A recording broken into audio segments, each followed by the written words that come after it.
going on, everybody? Thanks for tuning in to NBA Stories. I'm your host, Nick Nasby, joined by, yet again, the Philly Bull with his Phillies roaring through the playoffs like the jabronies that they are. Mark DeQuillo, what's going on, dude? Dude, oh my God, what a weekend for Philadelphia.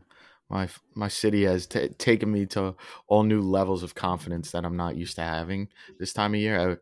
I was literally planning on having full devotion towards the Eagles right now, and then tomorrow being opening night of the NBA, Celtics, Sixers. I'm like, fully expected coming to the season, like us playing against the defending Eastern Conference champions. My full focus there. I mean, might be getting the iPad tomorrow because I will be watching my Phillies play a huge game kicking off the NLCS against the Padres. But I'll still be tuning into the Celtics Sixers game because I just can't wait for the NBA to be back, man. I say it every year. October is the best sports month, period.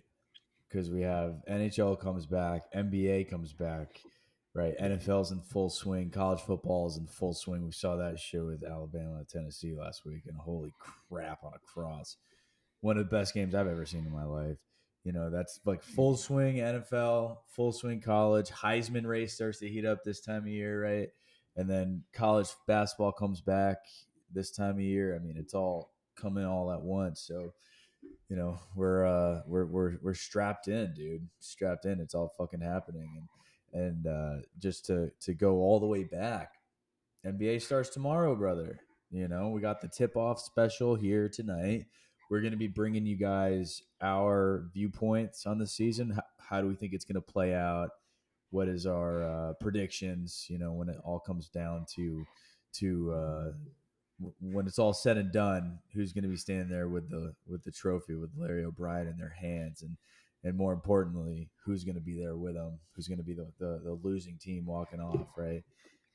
We have a we have a fantasy draft here coming up at 9, so we're probably gonna spill into that a little bit, which is fine because we're gonna give you guys who are paying attention, and you'll probably have already seen this by the time that this comes out, but we're gonna give you guys the opportunity to watch us draft poorly and see if we can actually get a team that's sufficient. I haven't drafted in a fantasy draft in like five fucking years. So I don't know about you, Mark, but I'm not entirely too confident, but I do have the first pick, so that's gonna be easy.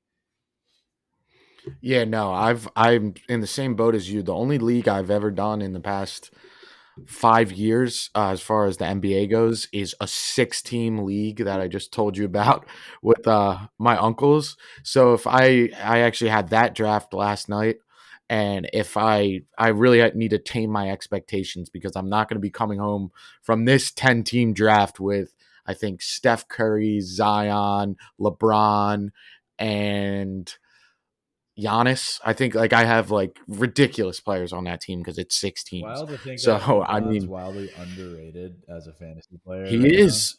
He really is. He falls like deep in drafts. I think people you're just like wait for that like fall off, or it's also a load management thing with him. But the reality is, LeBron, like besides a couple of injuries he's had here and there, like during the regular season, they don't really load manage him that much. So to me, he's still an asset as far as fantasy It's also goes. why you have to take. It's like the same thing as having to take like a top tier running back when you have them Mhm. up.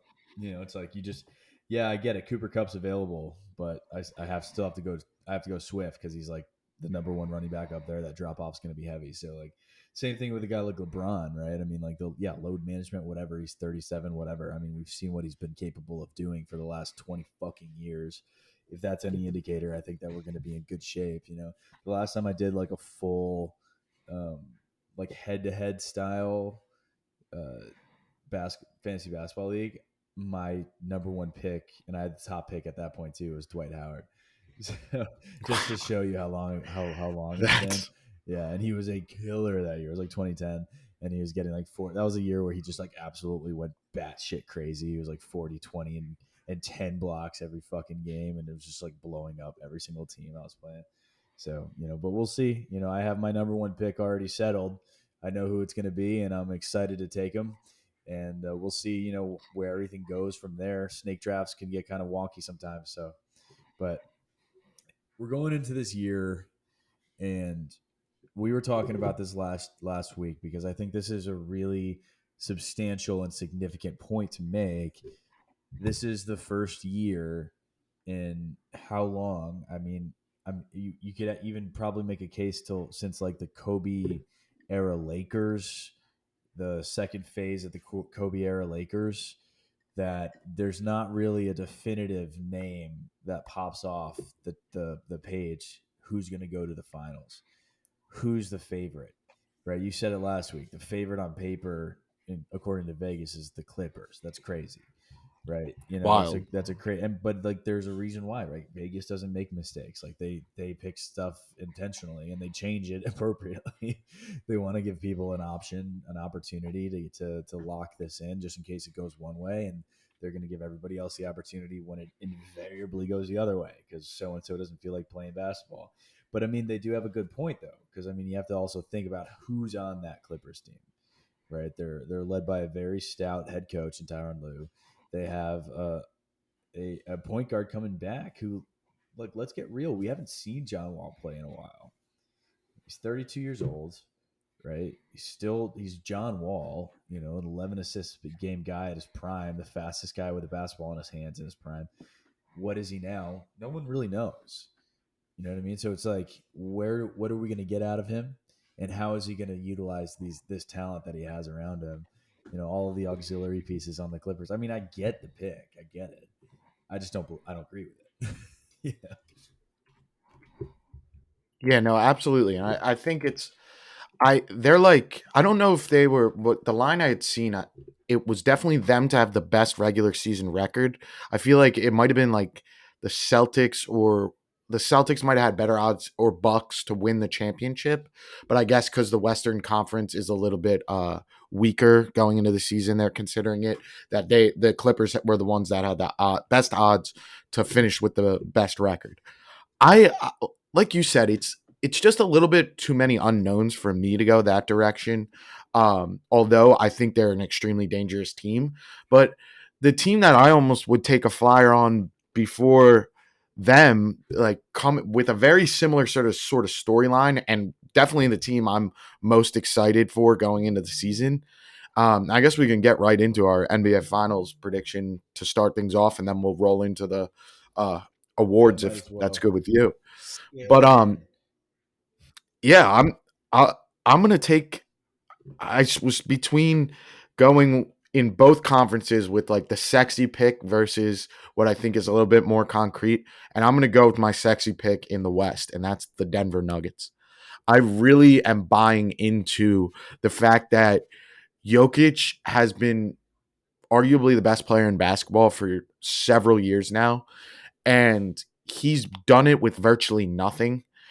And he's just kind of been waiting there in the wings for two players, Michael Porter Jr. and Jamal Murray, who are not just like, those aren't just role players. Those are literally a number two and a number three that can compete with just about any other 1, 2, 3 combo in the league right now. Those have been waiting there, just getting healthier and healthier and healthier. And what I think is really interesting too with those two is, for a lot of the last two seasons, we kind of were hearing like, oh, they might rush these guys back. I remember like towards the end of last season, the Jamal Murray talk, are the Nuggets going to rush him back? And they kind of took that calm approach, and really played it cautious with the two of them. They're too young. They're both locked up long term with them. And I think that showed you how much the Nuggets believe in their long term future as opposed to trying to just go for it all in a short term season. I think that's going to finally pay off this year when the Nuggets get fully healthy and make a serious push at this thing in the summer next year. And that's why I'm going to take them as my winner of the Western Conference. I think they're going to get beaten by whoever comes out of the East because they might be a little too early. But I just don't think there's a powerhouse in the West with the amount of pure talent that Denver has right now going into the season. Um, the Clippers are right up there as far as talent goes. The Lakers as well, but I don't like their role pieces. And the other team I was toying with is, I still think the Suns have a lot in them. The Suns are definitely a team that I think is coming in with a vengeance and going to be very dangerous. So I'm going with the Nuggets in the West. Who do you have in the West, Nick? I have the Suns. I Yep, agree with you. that's I think until Chris Paul's done, it's theirs to lose. I mean, realistically, there's so many pieces there. Here's the issue and the factors that are going to play into the Suns being able to get to that pinnacle. Number one is DeAndre. Does he want to be there anymore? Right, that's a big piece. They can't afford to lose him without a sufficient replacement if they desire to win now, right? They're going to have to do a bit of a not I wouldn't call it a rebuild, but those three pieces are pretty core to their success right now. Chris Paul, Devin, and DeAndre Ayton, like those are the big guys. Michael Bridges obviously is right there with them too. So there's that aspect. Number two is there's this owner stuff again. From the outside looking in, it doesn't feel like it's going to be a huge difference maker, but the reality of it is we're not there. We don't know what the difference is going to be. We don't know how the locker room chemistry changes as a result of an owner getting ousted. I mean, I can't imagine that it's going to be a huge factor. I don't think it's really going to play too much into anybody, distancing themselves from this pick of the Suns. But the reality is the Suns are hungry, right? I mean, Chris Paul is getting closer and closer to a ringless career. I can't imagine that a guy with his level of expertise at the point guard position and his ability to utilize the weapons around him and the weapons that he has around him to utilize, that it's not going to be a very, very dangerous team coming out of the West. The issue is now they got their one seed more than once, I believe, right? I mean, last year was the year where they just absolutely decimated everybody, ran, once completely like fucking Sherman's march to the sea on their way to the best record in the league and then just absolutely tucker down the playoffs. So, is there something about that season that can be changed and tweaked? Is there anything about the load management, going to that term that a lot of people hate, that can be utilized in order to make sure that these guys are healthy for the playoffs? Because I mean, what is the always the issue when we get to the playoffs with any Chris Paul team? He's fucking hurt. He's hurt here. Here's his hand. Here's his shoulder. Here's his hamstring. Here's his ankle. Like every year, there's something else wrong with him. Because when you're 6 feet tall on fucking in platform shoes, and you're running at a 25% usage clip, you're going to get hurt eventually if you're in your upper 30s. So how do we make sure that that's not the case? Are we going to take his minutes away a little bit? Are we going to play him less games? Those are the questions that I think are going to be asked. I don't believe a competitor like Chris Paul is going to allow you to do that without a lot of pushback, but it's necessary at this point, and I think that that's going to be something that Monty's really going to have to toy with.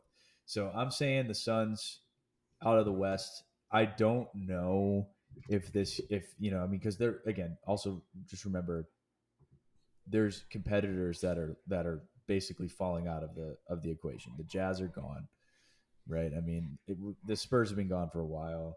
There's going to be some teams that we're not going to see the same kind of competitive nature out of that we did before. So, who's going to fill in those roles? I think the Suns are going to just be right there, cement themselves in first, make it through the playoffs. I was wrong about them last year. I was right about the regular season, wrong about their playoffs. So hopefully they can prove me right here. Yeah, they're basically coming back with the exact same group too. Which I mean, you can look at it. There's good and bad in that. The good is definitely that. I mean, this is besides maybe the Warriors because they just went on the title run last year. It's the most experienced playoff experience group there is, and they've all been playing with each other. There's no newness there, and even the Warriors lost some key pieces. They lost Gary Payton and who's the other young guy they lost? Otto Porter. Um, but the Suns are coming back with the exact same team. The only real difference, which I fucking love and have been begging for a while now, is, and I'll get into him later when we get into our awards, but Cameron Johnson, my guy, is finally joining the starting lineup over Crowder. But I think it's really important. They're shopping Jay Crowder. I don't think he's going to move. I think he just needs to accept that role that he's going to be coming off the bench. And I think it's good for them as a team because they really need him. He's a huge I mean, like when the Sixers lost in the playoffs and said they needed dogs, that's the first guy I had thought of. We ended up getting PJ Tucker, who's kind of mimics the same sort of guy. He's huge for them. I really think they're going to need him to stick around. But at this point, like for the development of Cam Johnson as a serious player in this league, he needs to be in the starting lineup. So I'm a big fan of them. They were the two I was toying with. I'm glad though that we both didn't go with the Suns. So as far as the Eastern Conference goes, my sexier pick would have been the Sixers. As a Sixers fan, obviously, if that's assuming everything goes well. But I'm gonna go with my more concrete pick and what I really think is gonna happen, and that's the Bucks bouncing back. I just don't see a world where if they remain healthy, they got Bobby Portis back, another that sort of enforcer role that I'm is a theme of me talking about. Bobby Portis was that for him, a glue guy. They brought him back, which I think was really important. And I'm still a proponent of the fact that if Chris Middleton is on that team last year, they go to the finals and might even win it and go back to back. That's how special I think what we're seeing from Giannis is at this time. And it's a very daunting thing to try and stop that in the playoffs if Chris Middleton is healthy. I think it was just too much weight on Giannis. And they met a team that was red hot in that playoffs with the Celtics at the time. So going in injured, I think if they are healthy this season, you're going to see the Bucks make it to the end there. But the Eastern Conference is deep, man. It is really deep, and that's why I think we're more likely to see one of like the top dogs in the East. Is going to. I think it's more likely that it's all chalk in the East than it were to be in the West. Just because I think there's a lot more unknowns in the West, whereas the Eastern Conference, those top teams, I think it's going to be one of those like top three. So yeah, I'm going with the Bucks. I had the Bucks initially too. Um, I mean, I can't imagine. Here's the problem though: Middleton is hurt going into the season, right? Like he's already hurt. I don't know if you saw that. He's out for the first 3 weeks of the season, so they're already at a disadvantage. It doesn't yield well to future success that their guy is already showing signs of injury. I mean, he's what now? 34, 32. He's He's getting getting old. he's getting there. His style of play isn't necessarily conducive to body damage. He's a lot of mid rangers, a lot of spot up shooting, but on defense he is a grinder. So that's the problem. Is that you need a guy who is going to be your consistent lockdown guy on your best player. They have, and like Giannis can do that, but you want him down low more. I mean, he's so long. You need him to do that.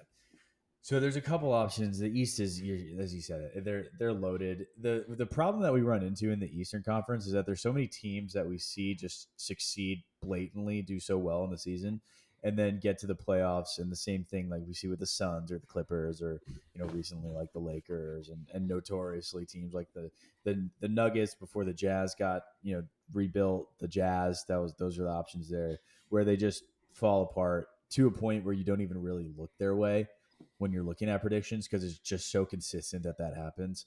I think a team that I truly, truly believe is at a phase where their hindrances are gone, right? All of the burdens that were on them last year are no longer there. And a player is returning that everybody has just done nothing but shit on for the last 2 straight seasons, right? We forget how good Ben Simmons is, I think. And I think a lot of people have forgotten that. I don't truly believe that he's a gamer. I don't think he's game bred, but at the same time, I think he's still one of the best perimeter defenders in the league, as well as one of the best facilitators in the league, and they're going to be able to use him quite well with the pieces they have. So I'm saying that the Nets, if they keep this core legit, if they keep this core legit and these guys can really put their egos aside, that's always been the issue with them is their ego problem.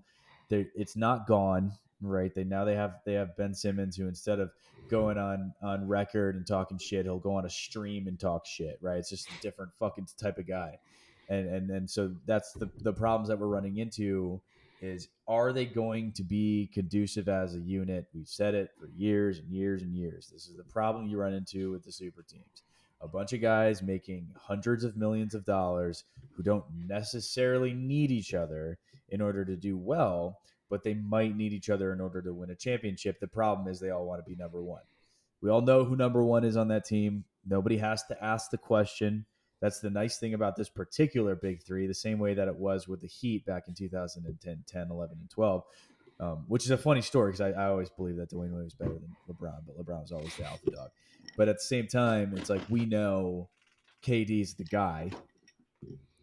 All trains pass through Kevin Durant in Brooklyn, right? But the reality is they need all three of these guys to perform at their highest levels, and they need their auxiliary guys to do what they do, right? They need Joe Harris to do what he does. They need Seth Curry to do what he does. They need TJ Warren now, to step up to the plate and go back So to that was a playing big move. at, Big move. at least a semblance of the way he played in the bubble. I mean, we know what he's capable of, right? I mean, one of the first fucking episodes of this podcast was TJ Warren's goofy ass face on a picture on our Instagram, embarrassingly, because he just dropped a 50 piece in the bubble back to back. You know what I mean? Like he just goes off twice, and all of a sudden now he's back to whatever, right? He's got that in the tank. We know what he can do. We know who he is, and so that's a huge piece. I agree with you. I mean, it's something that they really needed, just another body, coming off the bench, or potentially to throw into a couple different looks on the starting lineup, whatever the case they want to do is. They need Nick Claxton to come in and be specifically a defensive threat because they don't have any of those. Like that's basic. I mean, what's their defensive line right now on the perimeter? They have Ben, right? That's great. That's fantastic. That's one guy though, right? So and yeah, he might get you a block in a game, but are we really going to say that Ben Simmons is going to work the post defense game the entire time? I disagree. So there's a lot of flaws to it, but I think that their construct is a perfect storm for just an obliteration of that entire division in the conference should it all work out. I mean, that's the reality we sit in here. It's going to be them. It's going to be the Sixers, and whatever is going to happen with the Celtics is going to happen. We're going to know this within the first 2-3 weeks of the season. What kind of identity do they have now? Coach is gone. Team's still there. So it's like, what are we going to run into now that that's there? So I'm saying Nets versus Suns. Yeah, I just I'm pulled. going Suns in 6, dude. I believe it. I I'm going believe it. I'm going Suns in 6. I think that they have a killer instinct that is not I don't see on the Nets. I think that here's the issue now is like even if KD wins another one, it's still gonna have an asterisk on it because he still had to fucking ring grab with a bunch of other stars. Couldn't do it himself. Yeah, just put your championship too into the sports book I was looking at, and so just if anyone out there is curious, the Knicks NBA Finals would pay out 100 to win 2,400. So you hit correctly on Nets Suns, 100 to win 2,400, and then we have Nuggets and Bucks would pay out at 100 to win 3,275. So a little bit of a longer shot because of the Nuggets add some juice there, but either way, not bad payouts. If I'd be happy to hit just one of them, honestly. But like just reading through all these teams, it's like we said, this door is wide open, and I'll be the first one to say the Celtics are the favorite to win the East. I'm not buying that. I think Not they're yet. a classic example of a team that is going to um, I'm not ruling them out. I just think, especially with the Udoka conversations, I think it's just a lot of question marks going into a Fuck the season like Udoka that. stuff, dude. The Udoka stuff's one thing. Yeah, They also have to factor in the fact that Jalen Green just got shopped for an entire offseason. Jalen They just Brown. shopped him like he was Jalen Yeah, Brown. I was like, hold up. Wait, hang on a second. Jalen Brown's was shopped for an entire offseason like he Yeah, was nothing. it's They valid. did to Jalen Brown this year what the Knicks did in I think it was 2016, 2017 to Carmelo. And we saw Kristaps come in that year watching Carmelo, our star in quotes, right, getting shopped like he was literally an afterthought all season, all off season. And it's like, what does that do to team chemistry? You have a guy. How if you're Jaylen Brown, how do you go into the locker room and feel like you're wanted? You know what I mean? It's like you're only here because they couldn't get a good enough package to get rid of you. Do you know what I mean? So it's like that's why am I untouchable when Jason Tatum played worse than me in the finals? Why am I the untouchable? Or why is he the untouchable one? Why am I movable? So that's a chance for strife. That's why I'm not buying that. I think it's a tough pick right now. We'll see what happens. Maybe he'll use that as a reason to go absolutely off. Maybe we see Jaylen Brown averaging 30 points a game this season, and maybe he absolutely blows Jason Tatum out of the water and becomes their guy. Who knows? It's like we're all set on Jason Tatum being the guy. Yeah, he's got a really, really, really deep bag, and he can go off for 50 whenever he wants. But why are we sitting here just disregarding Jaylen Brown and what he's capable of doing on both sides of the ball? He came into the league as a defensive player. That hasn't gone anywhere. And I mean, I don't see his repertoire of moves being substantially less than Jason Tatum. And he's way more explosive, and he's way more athletic, right? I mean, it's almost blasphemous. I feel like it's blasphemy for me to sit here and talk about the possibility of Jaylen Brown becoming better than Jason Tatum. But I also believe that it's necessary for us to talk about it because he got shopped after he outperformed the guy, right, in the finals, on the highest stage. He outperformed him. They both played bad at times. That's why they lost. But at the same time, it's like, and now that guy gets shopped. So, that's an issue. That's a locker room issue. That's chemistry shit. That's what happened with Kobe and Shaq, dude. It's like, why is Shaq getting shopped? If I'm Shaq, I'm pissed off. I'm better. I'm the reason why you're here. I'm the reason why you guys got to this point. You wouldn't be there without me. Why am I getting shopped this easily? So, that's what we're running into in Boston. Give it 3 weeks. Well, I guarantee we'll know the Things identity have gone of that sour. team in Yeah, 3 weeks. it's kind of honestly, That's it was literally it. kind of like how the Nets were last year. Like you almost knew there was tension there going into the season. And We knew it before the season. We exactly, knew it. You exactly. could tell just by, but it's also, but that's the issue, the difference though, right? It's like this is an organic team. They've drafted all three of these guys, right? These are all guys who came from college, the college ranks to go to the Celtics, and they've played together. You can consider it a quote unquote big three, right? With Smart, Brown, and Tatum. Those three guys are all organic. Before the season, we know that they're probably tight. They've been playing together in the league for 5+ years at this point. So the question that then becomes, how has that dynamic changed? Has it changed? Is it the same? Do they blame? Is Jaylen Brown looking at a guy like Jason Tatum with a chip on his shoulder and saying why? Again, just the same concept. And why is this guy getting shopped, not getting shopped when I am? So those are things that really go on. These are humans. You know what I mean? These are human beings, and they have emotions. We see it more than we've ever seen it, and it goes right back to not just that aspect, but now coach is gone too. A coach who could have potentially brought them together if there is issues better than whoever the backup is, whoever their assistant is. What are we running into in Boston? Is this going to get implode, or are they going to just absolutely go off? I mean, there's only one of two options because they are a good enough team to just destroy everybody, and they have finals experience now, but they also have a lot of issues that could really crack and blow this up. And all of a sudden now it's an unsustainable core, which is the problem that we've run into over and over and over again in so many different areas. I mean, we saw it in Utah. Unsustainable core. Seemed like a core that could get you to a finals. They clearly were able to do it. They were a 1 seed. Unsustainable core. They couldn't get along. You know. So NBA is a league of personalities. We don't see it in any other sport the way we see it in basketball. And it's an aspect to contracts. It's an aspect to team construction that no other sports GM has to worry about. Not to this level. Not even close. I mean, even I got the hockey game on behind me, right? Oh shit, we scored again. 5-2, baby. We're up 3-2 like 20 seconds ago. But at the same time, hockey's 5-on-5 too, right? Hockey's 5-on-5 plus a goalie. There is not the personalities in hockey, right? One guy can't create that much of a difference in the game, but one guy in basketball can. So that's an ego that you have to worry about. So I'm saying the Nets. I also think the Sixers have a really good shot this year, though. I just don't want to. I don't want to get your hopes up, but That's why I I think it's kind of a had very good to. team.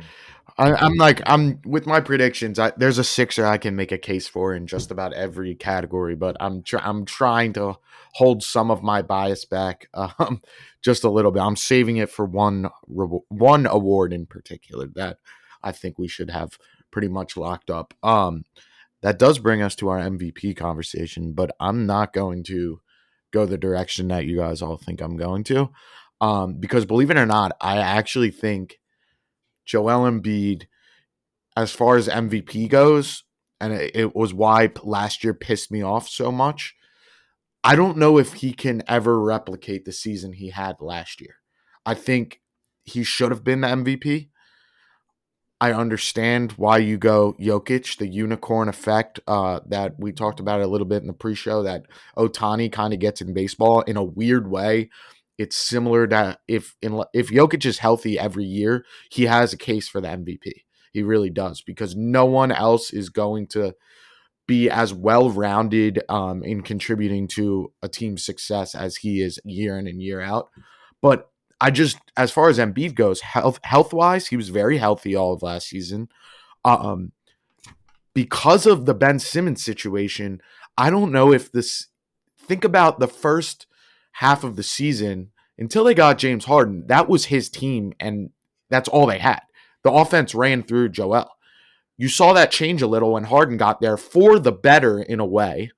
And that's only going to grow, especially with the development of Maxi. So I don't think I think they're going to be a better team this year.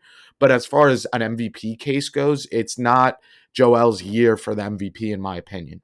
As much as I want to see it, I think that was last year. And that's why it sucked so much.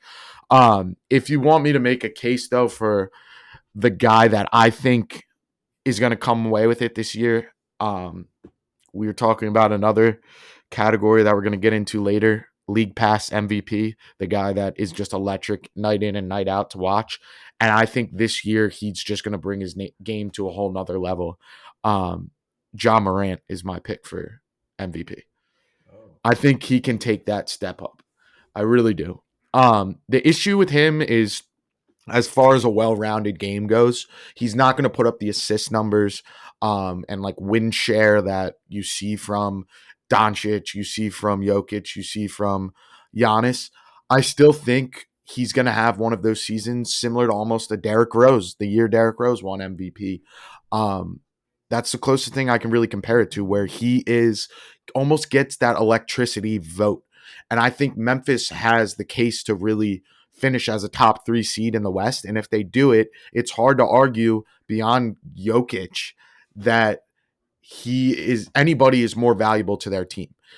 The only one, and I have a feeling you're going to be making a case for him, is Luka is so going to be so valuable. I just don't know if them as a team they're going to be good enough.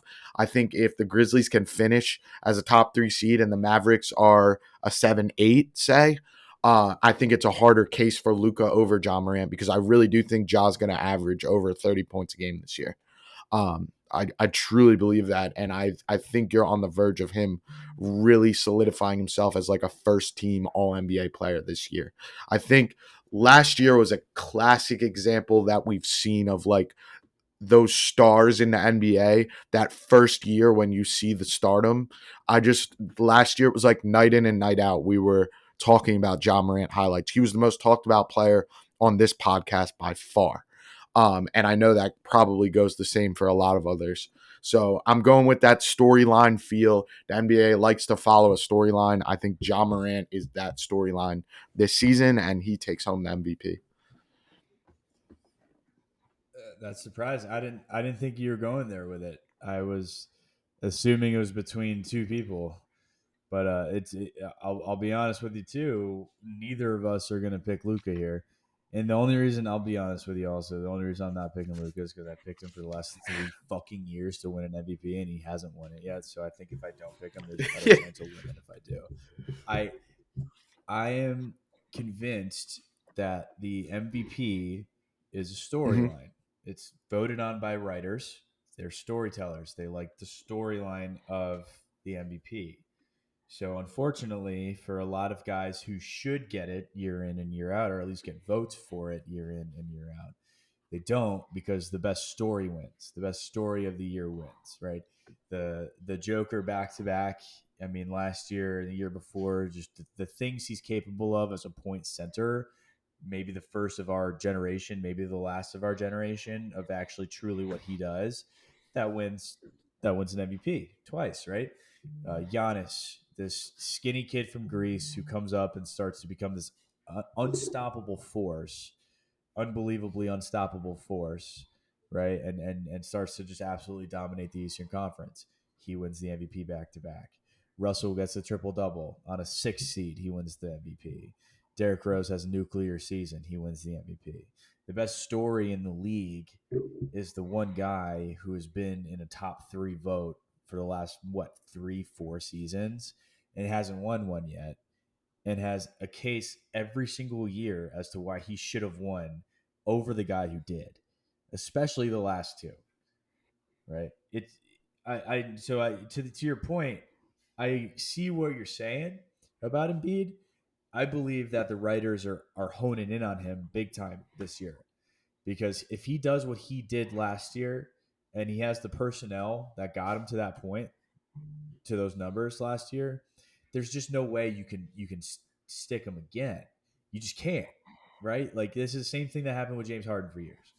It's like second, third, fourth, second, and then finally it's his time to win, right?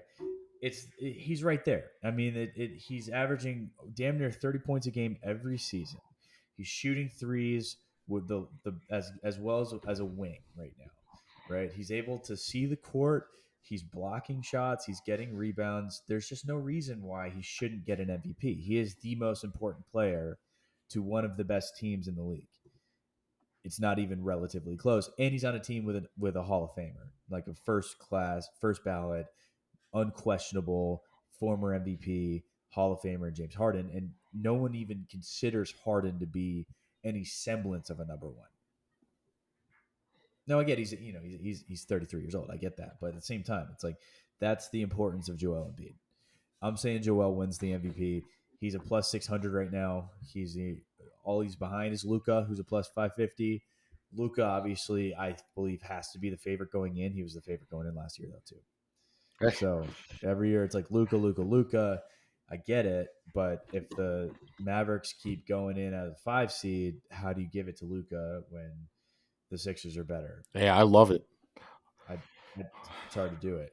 So I'm saying Embiid. We have to start motoring, dude. We only got 11 minutes till this All right, draft. we'll start running through. We got the important one out of the way, though, our finals picks and our MVPs.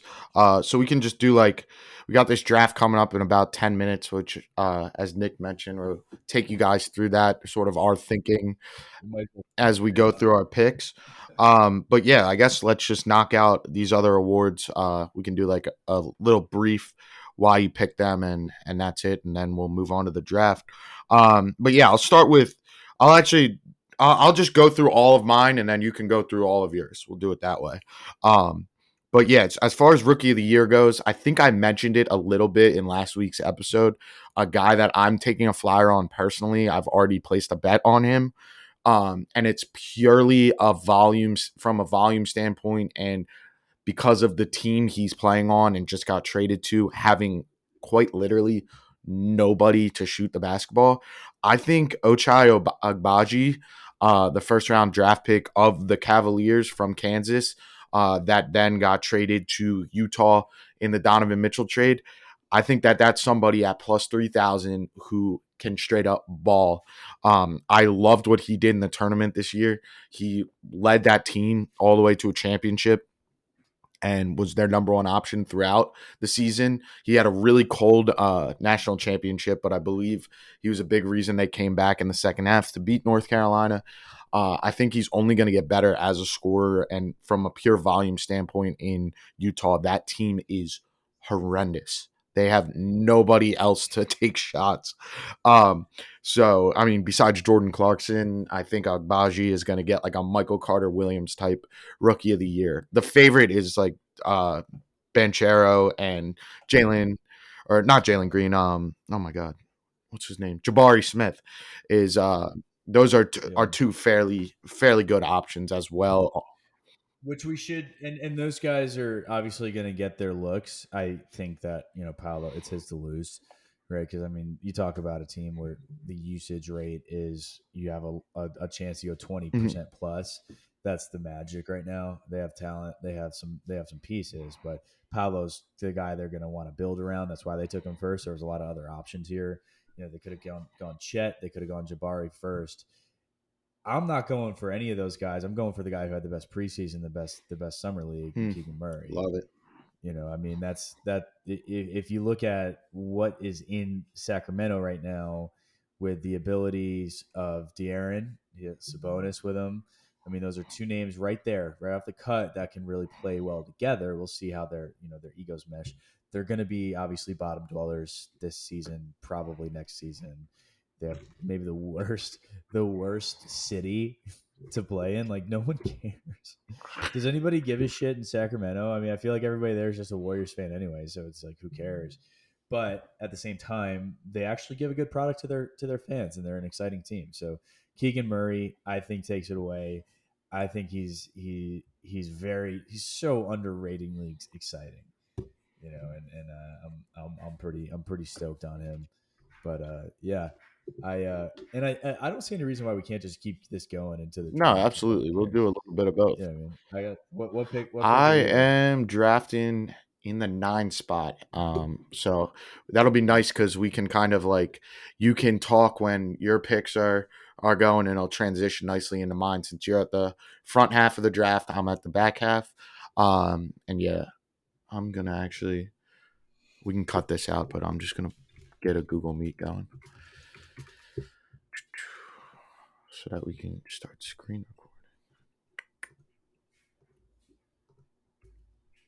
Wait, create.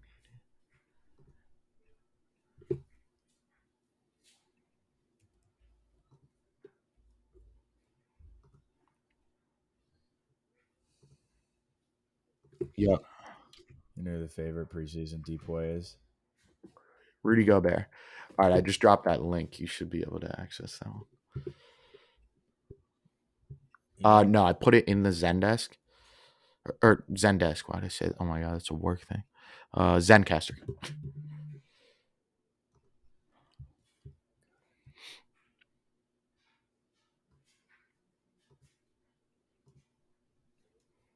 I should be able to.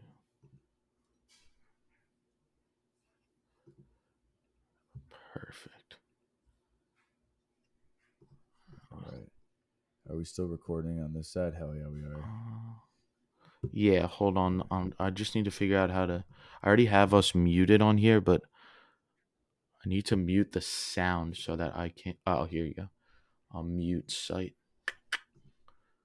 Perfect.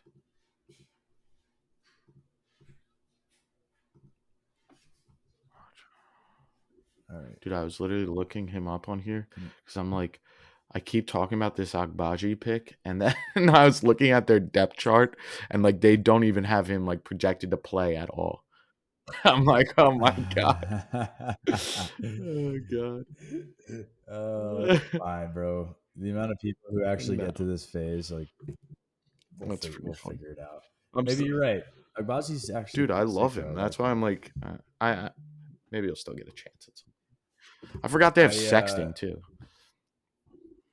Oh, here I have to yeah, but I mean, screen. All right, so I can hit. Where's it on? I can do. I need to just figure out. I'm gonna screen share. Screen share. And then I just need to figure out how to record.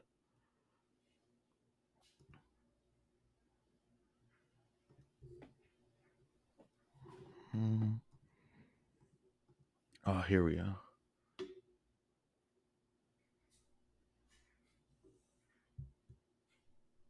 Oh my god, you can't be serious.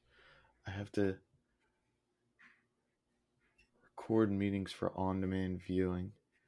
Google One Premium. Are you kidding me? Hmm. Just use Does Zoom. Zoom allow you to do it? Yeah. You can record it. All right, hold on. Yeah. Let me download Zoom real quick. I still have a Zoom account. Sign in with Google. All right. All right, I'm just gonna leave this call then.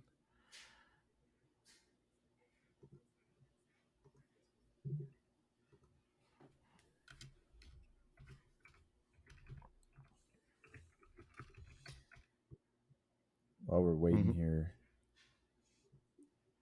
I wanted to talk about what was it? So the depoy odds right now, it goes like Gobert at plus 400, and then Bam at plus 650. Then they move Time Lord down to plus 800, and Michael Bridges is the first perimeter player at plus 12. So it's like every year it's like Gobert's to fucking Yeah, lose. I don't know. I don't know if I want to even like go into that too much. Depoy's kind of I agree with important. you. I was gonna pick Evan Mobley was my pick. We could just do most Yeah, I think that's a good improved, one to talk about. Honestly, we can kind of and then just just like like get into the draft too, and then just like touch on them. yeah. Hold on, let's. So we Yeah, realized I'm just gonna like reset 46-26. Remember that 46-26 is 46, where 26. 46-34. We realized as we went into these picks that we weren't going to make it in time for this draft, and realistically, like, we found the more important thing for us to do right now is to focus on this draft. So we have our preseason stuff. You get it. You know, when you're talking about like most improved, I would say somebody for myself would be somebody like an Anthony Edwards, you know, things of that nature. And we can go into more of those things as we get along. I think a lot of times the preseason stuff, before you even get a look at these guys in the regular season, can be really, really tricky to get a finger on and get an understanding of, like, how good these guys are or how not good they are. So, you know, we're going to go into more of our predictions for the teams and the players and who we think is going to go off and who subsequently we think is going to take a step back, and, you know, who's up and who's not, who's next, all that kind of stuff next week when we start to see these games coming through. But for now, you know, we have our MVPs down. You know who our MVPs are. You know who we're thinking is going to go to the finals. You know, judge us accordingly. I get it if you do, because sometimes we're really fucking wrong on that shit. But for now, I am picking in 9 seconds. We're gonna have my screen shared Yeah, in a just drop second, the link to the. and Oh, and we'll see here. Oh, here we go. So first picks up, and I am going to take